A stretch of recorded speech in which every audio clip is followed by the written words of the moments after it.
Hi hello ನಮಸ್ಕಾರ, ನಾನು Madan M Gowda. ಇವತ್ತು ನಮ್ಮ ಕಾಲೇಜ್ ವಿದ್ಯಾರ್ಥಿಗಳು ಇಲ್ಲಿ ಹತ್ರ ಕೂತಿದ್ದಾರೆ ನಮ್ಮ ಪಕ್ಕದಲ್ಲಿ. ಅವ್ರನ್ನ ಒಂದೆರಡು ಪ್ರಶ್ನೆಗಳು ಕೇಳೋಣ. ಲೈಕ್ ಯಾವ ತರ ಅಂದ್ರೆ ನ್ಯೂ ಇಯರ್ ಪಾರ್ಟಿ ಬಗ್ಗೆ, ನ್ಯೂ ಇಯರ್ ಅಲ್ಲಿ ಏನೇನ್ ಮಾಡ್ತಾರೆ ಅದನ್ನೆಲ್ಲ ಕೇಳ್ಕೊಂಬೋಣ ಬನ್ನಿ. ಸರ್ ನಮಸ್ತೆ. ನಮ್ಗಂತೂ ನ್ಯೂ ಇಯರ್ ಇಲ್ಲ, ಕರಾಳ ದಿನ ನಮ್ಗೆ. ಇವತ್ತು ಕಾಲೇಜಲ್ಲಿ ಎಕ್ಸಾಮ್ ಇಟ್ಟಿದ್ದಾರೆ, ಬರ್ಕೊಂಡು ನೆಕ್ಸ್ಟ್ ಇನ್ನೊಂದಿದೆ ನಾಳಿದ್ದು, ಅದು ಓದ್ಬೇಕು ನಾವು. ಅದಕ್ಕೋಸ್ಕರ ಓದ್ತಾ ಇದೀವಿ. ಇಲ್ಲ, 2ನೇ ತಾರೀಕು ಇದೆಯಲ್ಲ, 2ನೇ ತಾರೀಕು ಓದ್ಬೇಕಲ್ಲ ಬ್ರೋ. ಅಂದ್ರೆ 31ನೇ ತಾರೀಕು ನೈಟ್ ಏನ್ ಮಾಡ್ತೀರಾ ಅನ್ನೋದು ಓದ್ಕೋತೀವಿ bro. Dedication level. Dedication level bro. ಅಲ್ಲ ಮುರುಘಾ ಇದೆ ನೋಡಿ ಬ್ರೋ, ಅವನೇ ಕೇಳಿ. ಅವ್ನು ಹೇಳ್ತಾರೆ ನಾವೇನು ಮಾಡಲ್ಲ ಸರ್, ಬೇಡ. ಏನೋ ಒಂದ್ಸತಿ MG ರೋಡ್ ಹೋಗ್ಬೋದು ಬ್ರೋ, ಅಷ್ಟೇ. MG ರೋಡ್ ಹೋಗ್ಬಿಟ್ಟು ಸ್ವಲ್ಪ ಎಂಜಾಯ್ ಮಾಡ್ಕೊ ಬರ್ತೀವಿ ಅಷ್ಟೇ. ಅಷ್ಟೇ ಬ್ರೋ. ನೈಟ್ 12 ಗಂಟೆಗೆ ಇನ್ನೆಷ್ಟು ಗಂಟೆ ಹೋಗ್ತಾರೆ ನೋಡಿ. ಕಾಮನ್ ಸೆನ್ಸ್ ಇಂದ ಮಾತಾಡ್ತಾವಂತವೆಲ್ಲ ಏನ್ ಮಾಡಕತ್ತೆ.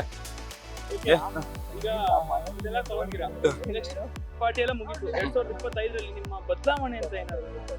ಬದಲಾವಣೆ ಅಂದ್ರೆ ಬ್ರೋ ಸ್ವಲ್ಪ ಓದೋ ಕಡೆ ಇಂಟ್ರೆಸ್ಟ್ ತೋರಿಸ್ಬೇಕು ಅಷ್ಟೇ ಬ್ರೋ. ಅದೇ ನಮ್ಗೆ ಮಿಡಲ್ ಕ್ಲಾಸ್ ಲೈಫ್ ಬಂದು ಇನ್ನೇನು ಬ್ರೋ, ಅದೇ ತಾನೆ. ಇಲ್ಲ ಸರ್, ನೈಟ್ ಹೋಗೋದು, ಒಳ್ಳೆ ಹುಡುಗಿರು ಬರ್ತಿರ್ತಾರೆ MG ರೋಡ್ ಅಲ್ಲಿ, ಎಂಜಾಯ್ ಮಾಡ್ಕೊಂಡ್ ಬರೋದು ಅಷ್ಟೇ ಸರ್. ಈವೆಂಟ್ಸ್ ಇರುತ್ತೆ ಇಲ್ಲ ಸರ್, ಕುಡಿಯೋದೆಲ್ಲ ಅಭ್ಯಾಸ ಇಲ್ಲ. MG ರೋಡು, ಬೆಲ್ ರೋಡು ಆ ಥರ. 2025ಕ್ಕೆ ಹೊಸ ವರ್ಷ ಬರ್ತಾ ಇದೆ, ಏನಾದ್ರು ಪ್ಲಾನ್ ಗೀನ್? ಏನ್ ಪ್ಲಾನ್ ಏನಿಲ್ಲ, ಎಕ್ಸಾಮ್ ಇದೆ, ಎಕ್ಸಾಮ್ ಓದ್ತಾ ಇದೀನಿ ನೋಡ್ರಿ. ಬೇಕಾದ್ರೆ ಕ್ಯಾಮ್ರಾ ತೋರ್ಸ. ನೈಟ್ ಪಾರ್ಟಿ ಎಲ್ಲ ಮಾಡಂಗಿದ್ರೆ ಎಕ್ಸಾಮ್ ಐತೆ, ನಾನು ಅದಕ್ಕೆ ಅಷ್ಟು ಸಬ್ಜೆಕ್ಟ್ ಇಟ್ಕೊಂಡು ತಗೊಂಡೋಗೋದು ಮಾಮ್ ಅಂತ. ನೆಕ್ಸ್ಟ್ ವರ್ಷದಲ್ಲಿ ಏನಾದ್ರು ಬದಲಾವಣೆ ಏನಾದ್ರು? ಅದೇ ಈ ವರ್ಷ ಸ್ವಲ್ಪ ಕಡಿಮೆ ಓದ್ತಾ ಇದೀನಿ, ಇನ್ನೊಂದ್ ಸ್ವಲ್ಪ ಜಾಸ್ತಿ ಓದ್ಬೇಕು ಅನ್ಕೊಂಡಿದ್ದೀನಿ. ಓದೋದೇನು ಅಷ್ಟೇನಾ? ಸಾಕು, ಇನ್ನೇನು ಈ ಹುಡುಗಿರಿಂದ ಹೋದ್ರೆ ಅದೆಲ್ಲ ಉದಾರ ಆಗಲ್ಲ. ಅದಕ್ಕೆ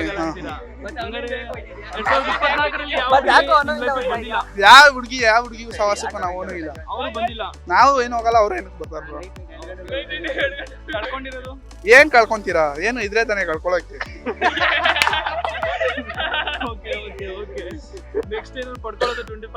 ಏನ್ ಸಿಕ್ಕಿದ್ರೆ ಪಡ್ಕೊಳ್ಳೋಣ ಬಿಡಿ ಬ್ರೋ, ಇವಾಗ ಯಾಕೆ ಅದ್ರ ಬಗ್ಗೆ ಎಲ್ಲ. ಅದೇ ನಾನು ಕೇಳಿದ್ದೇನು ಬದಲಾವಣೆ ಅಂತ, ಅದರಲ್ಲೇ ಬರುತ್ತೆ. ನೆಕ್ಸ್ಟ್ ವರ್ಷದಲ್ಲಿ ಏನಾರು ಪಡ್ಕೊಳ್ಳೋದು ಆತರ ಏನಾರು ಇದೆಯಾ? ಏನೋ 25 ಅಲ್ಲಿ ಏನೋ ತಗೊಳ್ಳಿ, ಏನಾರು ಬೇಕಂದ್ರೆ ಏನಿಲ್ಲ ಬಿಡಿ, ಕೇಳ್ಕೊಳ್ಳಿ, ಪರವಾಗಿಲ್ಲ. ಅಷ್ಟೇ ಬಿಡಿ ಬ್ರೋ, ಏನಿಲ್ಲ. ನ್ಯೂ ಇಯರ್ ಪ್ಲಾನ್ಸ್ ಅಂತ ಏನೂ ಇಲ್ಲ. ನ್ಯೂ ಇಯರ್ ಪ್ಲಾನ್ಗೆ ಎಲ್ಲ ಎಕ್ಸಾಮ್ಸ್ ಹಾಕೊಂಡು ಕೂತವ್ರೆ, ಅದು ಓದ್ತಾ ಇರಬೇಕು. ಇವಾಗ 2ನೇ ತಾರೀಕು ಎಕ್ಸಾಮ್ ಐತೆ, 1ನೇ ತಾರೀಕು ಓದ್ತಾ ಇರ್ತೀವಿ. 31ನೇ ತಾರೀಕು ನೈಟು ಓದ್ತಾ ಇರ್ತೀವಿ ಸರ್. ಸಿಸ್ಟಮ್ ಹಂಗೈತೆ, ಸಬ್ಜೆಕ್ಟು ಹಂಗೈತೆ. ಯಾವ ಸಬ್ಜೆಕ್ಟ್? Operating system.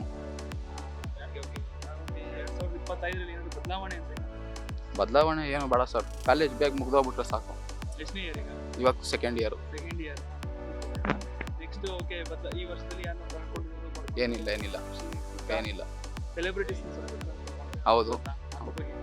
ಹೌದು ಸರ್, ನಮ್ಮ ಬಾಸು ಅಪ್ಪು ಅವ್ರನ್ನ ಕಳ್ಕೊಂಡಿದ್ದು ಸಿಕ್ಕಾಪಟ್ಟೆ ಬೇಜಾರಾಯ್ತಿದೆ. ಹೊಸ ವರ್ಷದ ಪ್ಲಾನ್ ಏನಾದ್ರು ಇದೆಯಾ? ಪ್ಲಾನ್ ಏನಿಲ್ಲ ಬ್ರೋ, 2ನೇ ತಾರೀಕು ಎಕ್ಸಾಮ್ ಇಟ್ಟಿದ್ದಾರೆ. ಪ್ಲಾನ್ ಏನ್ ಮಾಡಕ್ಕಾಗುತ್ತೆ? 2 ದಿವಸ ಗ್ಯಾಪ್ ಕೊಟ್ಟಿದ್ದಾರೆ. ಆ ಗ್ಯಾಪಲ್ಲಿ ನಾವು ನ್ಯೂ ಇಯರ್ ಮಾಡಕ್ಕಾಗತ್ತೆ, ಎಕ್ಸಾಮ್ ಓದಕ್ಕಾಗತ್ತಾ? ಪೋಸ್ಟ್ಪೋನ್ ಮಾಡಿಸ್ಬಿಡ್ರಿ, ನ್ಯೂ ಇಯರ್ ಚೆನ್ನಾಗಿ ಮಾಡ್ತೀವಿ. ಹೋದ ವರ್ಷ ಎಲ್ಲ ಊರಲ್ಲಿದ್ವಿ, ತೋಟ ಗದ್ದೆ ಅಲ್ಲೆಲ್ಲ ಮಾಡ್ಕೊಂಡ್ವಿ. ಅದೆಲ್ಲ ಹೇಳಕ್ಕಾಗಲ್ಲ ನ್ಯೂಸಲ್ಲಿ, ಆ ಥರ ಎಲ್ಲ ಪಾರ್ಟಿ ಮಾಡಿದೀವಿ. ಇಲ್ಲಿ ಇವಾಗ ಸದ್ಯಕ್ಕೆ ಮಾಡೋಕ್ಕಾಗ್ತಾ ಇಲ್ಲ.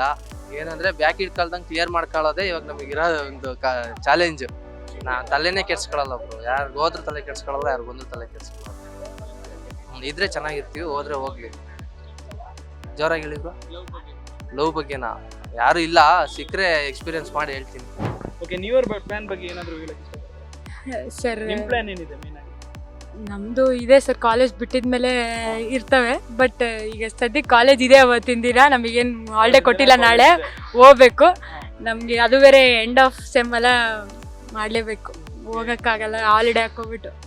ಪಾರ್ಟಿ ಮಾಡೋದೇನಿದ್ರು ನೈಟ್ 12 ಮೇಲೆ ಅಲ್ವಾ? ಅದು ನೋಡೋಣ ಸರ್, ಬಿಟ್ಟರೆ ಹೋಗೋಣ. ಔಟಿಂಗ್ ಅಂತ ಏನು ಹೋಗೋಕ್ಕಾಗಲ್ಲ ಅಂದ್ರೆ? ಔಟಿಂಗ್ ಕಾಲೇಜ್ ಅವರ್ಸ್ ಎಲ್ಲ ಮಾಡೋಕ್ಕಾಗಲ್ಲ, ಯಾಕಂದರೆ ಇವಾಗೆಲ್ಲ ಸ್ಟ್ರಿಕ್ಟ್ ಮಾಡಿಬಿಟ್ಟಿದ್ದಾರೆ. ಬಟ್ ಅದಾದಮೇಲೆ ಕಾಲೇಜ್ ಮುಗಿದ್ಮೇಲೆ ಸೊ ಇವರು ನಮ್ಗೇನು ಕೇಳಲ್ಲ, ನಾವು ಸ್ವಲ್ಪ ಚೂರು ಎಂಜಾಯ್ ಮಾಡ್ಕೊಬಿಟ್ಟು. ಎಂಜಾಯ್ಮೆಂಟ್ ಏನು ಎಂಜಾಯ್ ಮಾಡ್ತೀರಾ? ಯಾರೇನಾದರೂ ಸ್ವಲ್ಪ ಏನಾದರೂ ಆಚೆ ಈಚೆ ತಿರ್ಗಾಡೋಣ ಅಷ್ಟು. ಹಾಗಾದ್ರೆ ಓಕೆ, 2024ಅಲ್ಲಿ ನಿಮ್ಗೆ ಈ ವರ್ಷ ಅಂದ್ರೆ ಕಳೆದ ವರ್ಷ 2025 ಕಳೆದ ವರ್ಷದಲ್ಲಿ ನಿಮ್ಗೆ ಯಾರಾದ್ರೂ ಇಂಪಾರ್ಟೆಂಟ್ ಪರ್ಸನ್ಸ್ ಯಾರನ್ನ ಮಿಸ್ ಮಾಡ್ಕೊಂಡಿದ್ದೀರಾ ಅಥವಾ ಪಡ್ಕೊಂಡಿದ್ದೀರಾ? ನಾನು ಹೇಳ, ನನ್ನ ಅತಿ ಇಂಪಾರ್ಟೆಂಟ್ ಪರ್ಸನ್ ಅಂತ ಹೇಳೋದೇ ನಮ್ಮಮ್ಮ. ಯಾಕಂದರೆ ಇದು ತೀರಾ ಬೋರಿಂಗ್ ಆಗಿರ್ಬೋದು, ನಾನು ಹಾಸ್ಟ್ಲೇಟು. ಹಾಸ್ಟೆಲೇಟ್ ಫ್ರೆಂಡ್ಸ್ ನನಗೆ ಊಟ ಎಲ್ಲ ಸರಿ ಆಗಲಿಲ್ಲ ಈ ಸಲ. ಸೊ ಅದ್ರದ್ದು ಎಲ್ಲ ನಾನು ಫುಲ್ ಮಿಸ್ ಮಾಡ್ಕೊಂಬಿಟ್ಟಿದ್ದೀವಿ. My mother first of all. ಆಮೇಲೆ ಇನ್ನೊಂದು ತೀರಾ ಮಿಸ್ ಮಾಡ್ಕೊಂಡಿದ್ದವ್ರು ಅಂತಾರೆ ಯಾರು ಇಲ್ಲ ಬಿಡಿ. ಯಾರು ಅಂತ ಪಡ್ಕೊಂಡಿರೋದಾ? ಇಲ್ಲ ಸರ್, ಹಂಗೇನಿಲ್ಲ, ಎಲ್ಲ ಕೈ ಬಿಟ್ಟು ಹೋಗೋರು ಇದ್ದಾರೆ. ನೆಕ್ಸ್ಟ್ ಪಡ್ಕೊಬೇಕು ಅಂತದ್ದು ಏನಾದ್ರು ಕ್ವಾಲಿಟೀಸ್ ಇದೆಯಾ 2025 ಅಲ್ಲಿ? ಯಾರ ಕೈಲಿ ಏನು ಪಡ್ಕೊಳಕ್ ಆಗ್ಲಿಲ್ಲ, ಅದನ್ನೊಂದು ಪಡ್ಕೊಂಬಿಟ್ರೆ ಅಯ್ಯೋ ನಮ್ಮ ಕೈಲಿ ಆಯ್ತಲ್ಲಪ್ಪ ಅಂತ ಹೇಳೋದಷ್ಟೇ. ಅದೊಂದು ಇಂಟ್ರೆಸ್ಟಿಂಗ್. ಏನಾದ್ರು ಬದಲಾವಣೆ ನಿಮ್ಮಲ್ಲಿ 25 ಅಲ್ಲ, ಈಗ ಬೇಡ, ಅದೇ ಇನ್ನೊಂದು 2 ದಿನದಲ್ಲಿ ಎಲ್ಲರನ್ನು ನಂಬೋದು ಬಿಟ್ಬಿಡ್ತೀನಿ. ಯಾರನ್ನ ನನ್ನನ್ನು ನಂಬ್ರಿ, ನಾನು ನಿಯತ್ತಾಗಿರ್ತೀನಿ. ನಾನಂತೂ ಯಾರನ್ನೂ ನಂಬಲ್ಲ ಅಷ್ಟೇ. ಇದೆ ಫಿನಿಶ್ಡ್. ಇಷ್ಟೇ ನಮ್ದಂತೂ ಅಜೆಂಡಾ ಇಷ್ಟೇ. ಗೋ ವಿತ್ ದ ಫ್ಲೋ ಅಷ್ಟೇ. ಬದಲಾವಣೆ ಅಂತ ಏನೂ ಇಲ್ಲ, just go with the flow. ಅವ್ರು ಹೆಂಗಿರ್ತಾರೆ ನಾವು ಹಂಗೆ ರಿಯಾಕ್ಟ್ ಮಾಡ್ತೀವಿ. ಕಳ್ಕೊಂಡು ತುಂಬ ಜನ ಕಳ್ಕೊಂಡೆ, ಸ್ವಲ್ಪ ಫ್ರೆಂಡ್ಸ್ ಅದರಿಂದ ಪಡ್ಕೊಂಡು ತುಂಬ ಜನ ಪಡ್ಕೊಂಡು ಇದ್ದೀವಿ. ಸೊ ಇಟ್ಸ್ ಲೈಫ್ ಅಲ್ವಾ. ಸೊ ಪಡ್ಕೊಳ್ಳೋದು ಈಸಿನೇ, ಬಟ್ ಕಳ್ಕೊಳ್ಳೋದು ಫ್ರಾಕ್ಷನ್ ಆಫ್ ಸೆಕೆಂಡಲ್ಲಿ. ಎಲ್ಲ ಚೈಲ್ಡ್ ಹೆಸರು ಸಣ್ಣ ಸಣ್ಣ ವಿಷಯಕ್ಕೆಲ್ಲ ಮುನ್ಸ್ಕೊಬಿಡ್ತಾರಲ್ಲ, ಅದಕ್ಕೆ ಸರಿ ಇರೋಣ ಅಂತ ಪ್ರಯತ್ನ ಪಡ್ತೀವಿ, ಬಟ್ ಅವರಿಗೆ ಮನಸ್ಸಿಲ್ಲ. ಸೊ ಆಯ್ತು ಬಿಡಿ ಅಂತ ಬಿಟ್ಟೆ ಅಷ್ಟೇ. ನೀವೇನ್ ಮಾಡ್ತೀರಾ? ನ್ಯೂ ಇಯರ್ ಬೇಸಿಕಲಿ ಲೈಕ್ ಮನೇಲೆ ಸೆಲೆಬ್ರೇಟ್ ಮಾಡ್ತೀವಿ, ಬಟ್ ಈ ಸತಿ ಎಕ್ಸಾಮ್ಸ್ ಇರೋದ್ರಿಂದ ಏನೂ ಇಲ್ಲ, ಮನೇಲೇ ಇರೋದು. ಏನು ಇಲ್ಲ, ಸದ್ಯಕ್ಕೆ ಎಕ್ಸಾಮ್ಸ್ ಅಷ್ಟೇ. ಅಷ್ಟೇ. ನೆಕ್ಸ್ಟ್ ಪ್ಲಾನ್ಸ್ ಇದಾಯ್ತು, ಪ್ಲಾನ್ಸ್ ಎಲ್ಲ ಮುಗಿತು. ಏನಾದ್ರು ಪರ್ಸನ್ಸ್ ನ ಕಳ್ಕೊಂಡಿರೋದು ಪಡ್ಕೊಂಡಿರೋದು ದುಃಖ ಖುಷಿ ನೋವು ಏನಾದ್ರು ಇದೆಯಾ? ಹಾಗೇನಿದೆ, ಎಲ್ಲರೂ ಲೈಕ್ ಇರೋರೆಲ್ಲರೂ ಹಾಗೆ ಇದೆ ಇದ್ದಾರೆ. ಇನ್ನ ಮುಂದೆ ಯಾರನ್ನ ಬಂದ್ರೆ ಹ್ಯಾಪಿನೇ ಅಷ್ಟೇ. ಓಕೆ, ಬದಲಾವಣೆ ನಿಮ್ಮಲ್ಲಿ ಏನಾದ್ರು 2025 ಅಲ್ಲಿ ನಿಮ್ಮಲ್ಲಿ ಬದಲಾವಣೆ ಮಾಡ್ಕೊಬೇಕು ಅಂತನಾ? ಜಾಸ್ತಿ ಬೇಗ ಯಾರನ್ನೂ ನಂಬಾರ್ದು ಅಂತ ಅದನ್ನ ಚೇಂಜ್ ಮಾಡ್ಕೊತೀನಿ ನನ್ನಲ್ಲಿ. And I have to work hard ಅಷ್ಟೇ. ಇನ್ನು ಹಾರ್ಡ್ ಅಂದರೆ ಏನೇನು ತಪ್ಪು ಮಾಡಿದ್ದೀನಿ ಸ್ಟಡೀಸಲ್ಲಿ ನಾನು ಬೇಸಿಕಲಿ ಹೇಳ್ತಿರೋದು, ಅದನ್ನು ಚೇಂಜ್ ಮಾಡಿಕೊಂಡು 2025 ರಿಪೀಟ್ ಮಾಡ್ದೇನೆ. ಕನ್ಸಿಸ್ಟೆನ್ಸಿ ಇರ್ಬೇಕು. ನಂಗೆ ಕನ್ಸಿಸ್ಟೆನ್ಸಿ ಸ್ವಲ್ಪ ಹಂಗೆ ಹಿಂಗೆ ಆಗೋಗುತ್ತೆ. ಕನ್ಸಿಸ್ಟೆನ್ಸಿ ಇರ್ಬೇಕು ನನಗೆ. ಇಲ್ಲ ಅವೆಲ್ಲ ಏನು ಫ್ರೆಂಡ್ಸ್ ಇಲ್ಲ, ಪಡ್ಕೊಂಡಿದ್ದು ಕಳ್ಕೊಂಡಿದ್ದೀನಿಲ್ಲ, ಎಲ್ಲರೂ ಜೊತೆಗೆ ಇದ್ದಾರೆ, ಚೆನ್ನಾಗಿದ್ದಾರೆ. ಬದಲಾವಣೆ ಅಂತ ಬದಲಾವಣೆ ಏನಿಲ್ಲ, ಫೈನ್, ಎಲ್ಲ ಚೆನ್ನಾಗಿದೆ. Yeah second year, third sem second year. Third year ಬಂದಾಗ ಕಾಲೇಜಲ್ಲಿ ಬದಲಾವಣೆ ಏನಾಗಿದೆ? ಸ್ಟಡೀಸ್ ಅಲ್ಲಿ, ಐ ಮೀನ್ ಸ್ಟಡೀಸ್ ಅಲ್ಲಿ ಥರ್ಡ್ ಇಯರ್ಗೆ ಬಂದಾಗ ಇನ್ನು ಬಂದಿಲ್ವಲ್ಲ ಅನ್ಕೊಂಡ್ರೆ ಅದು ಆಗಲ್ಲ. ಓಕೆನಾ, ನನ್ನ ಪ್ರಕಾರ ನಾನು ಈ ವರ್ಷದಲ್ಲಿ ಕಲ್ತಿರೋದೇ, ನಾವ್ ಏನ್ ಅನ್ಕೊಂತೀವೋ ಅದಾಗಲ್ಲ. ಸೊ ಲೈಫ್ ಮೂವ್ ಆನ್ ಹೆಂಗೆ ಬರುತ್ತೋ ಹಂಗೆ ಮೂವ್ ಆನ್ ಆಗ್ತಾ ಇರ್ಬೇಕಷ್ಟೇ. ಸೊ ಸೆಕೆಂಡ್ ಇಯರ್ ಅಲ್ಲಿ ಏನಾಗುತ್ತೋ, ಥರ್ಡ್ ಇಯರ್ ಅಲ್ಲಿ ಏನಾಗುತ್ತೋ ಯೋಚನೆ ಬೇಡ, ಮೂವ್ ಆನ್ ಆಗ್ತಾ ಇರಿ. ಏನ್ ಬರುತ್ತೋ ಅದನ್ನ ಫೇಸ್ ಮಾಡಿ ಜೊತೆಗೆ ಅಷ್ಟೇ. ಬಟ್ ನಾನು ಹೋಪ್ ಮಾಡೋದು ಪ್ಲೇಸ್ಮೆಂಟ್ಸ್ ಬರಲಿ ಅಂತ ಅಷ್ಟೇ. ನೆಕ್ಸ್ಟ್ ಇಯರ್ ಪ್ಲೇಸ್ಮೆಂಟ್ಸ್ ಬರ್ರಪ್ಪ ಅಷ್ಟೇ. ನಾವು ವರ್ಕ್ ಹಾರ್ಡ್ ಮಾಡಿದ್ರು ಇಲ್ಲಿ ಪ್ಲೇಸ್ಮೆಂಟ್ಸ್ ಬರಲಿಲ್ಲ ಅಂದ್ರೆ ಬೇಜಾರಾಗುತ್ತೆ. ಅದಕ್ಕೆ ಸ್ವಲ್ಪ ಪ್ಲೇಸ್ಮೆಂಟ್ಸ್ ಕರೆಸಿ. ಲಾಸ್ಟ್ ಇಯರ್ ಏನೇನು ಅನ್ಕೊಂಡಿದ್ವಿ ಏನೂ ಮಾಡಿಲ್ಲ. ಆಲ್ಮೋಸ್ಟ್ 50% ಅಷ್ಟೇ ಮಾಡಿರ್ತೀವಿ. ರೆಸಲ್ಯೂಷನ್ ಮಾತ್ರ ಪೇಜ್ ಗಟ್ಟಲೆ ಬರಿತೀವಿ, ಬಟ್ ಮಾಡೋದು 15% ಇರುತ್ತೆ.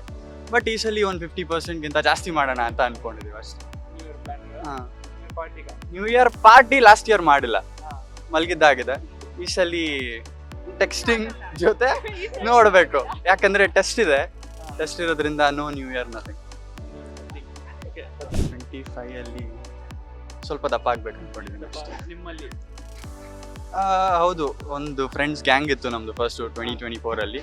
ಅದು ಕಂಟಿನ್ಯೂ ಆಗ್ತಾಯಿಲ್ಲ 25ಗೆ, ಸ್ವಲ್ಪ ಬೇಜಾರಿದೆ. ಬಟ್ ಹೊಸ ಗ್ಯಾಂಗ್ ಸಿಕ್ಕಿದೆ 2024 ಅಲ್ಲಿ. ಒಂದಷ್ಟು ಜನ ಹಳೆ ಫ್ರೆಂಡ್ಸು ಹಾಗೆ ಕಂಟಿನ್ಯೂ ಆಗ್ತದೆ. RCB ಈ ಸಲ ಕಪ್ ಗೆಲ್ಬೇಕು ಅಷ್ಟೇ. ತುಂಬಾ ಬಯಸ್ಕೊಂಡು ಫ್ರಾಂಚೈಸಿ ಅವ್ರನ್ನೆಲ್ಲ ಇದು ಮಾಡಿದೀವಿ, ಆದ್ರೂ ಬೆಸ್ಟ್ ಟೀಮ್ ಮಾಡಿದ್ದಾರೆ ಈಗ. ಸೊ ಬೆಸ್ಟ್ ಟೀಮ್ ಅಂತ ಅನ್ಕೊಂಡಿದೀವಿ. ಈ ಸಲ ಕಪ್ ತಗೊಂಬಂದ್ರೆ ಚೆನ್ನಾಗಿರುತ್ತೆ. ಪ್ರತಿ ಸರಿ ಬೆಸ್ಟ್ ಟೀಮ್ ತಗೊಂಡ್ಬರ್ತಾ ಇದ್ರು, ಫೈನಲ್ಸ್ ವರ್ಗೂ ಹೋಗಿ ಆಮೇಲೆ ಸೋಲ್ತಾ ಇದ್ರು. ಈ ಸರಿ ಏನಾಗ್ಬೋದು? ಈ ಸಲ ಸ್ವಲ್ಪ ಇನ್ನೂ ಕಿಚ್ಚು ಜಾಸ್ತಿ ಇರುತ್ತೆ, ಯಾಕಂದ್ರೆ ಈಗ ODI ಅಲ್ಲಿ ಸಿಕ್ಕಾಪಟ್ಟೆ ಉರಿಸ್ಬಿಟ್ಟಿದ್ದಾರೆ ಆಸ್ಟ್ರೇಲಿಯಾದವರು ಇಂಡಿಯಾದವ್ರನ್ನ. ಸೊ ಮೇ ಬಿ ಗೆಲ್ಬೋದು. ಇಷ್ಟು ಮಾಹಿತಿಯನ್ನ ನಮ್ಮ ವಿದ್ಯಾರ್ಥಿಗಳು ಕೊಟ್ಟಂತ ಆಗಿದೆ. ಕ್ಯಾಮ್ರಾ ಪರ್ಸನ್ ಲೋಕೇಶ್ ಜೊತೆ ನಾನು ಮದನೇಗೌಡ, ವಿಶ್ವವಾಣಿ, ಬೆಂಗಳೂರು.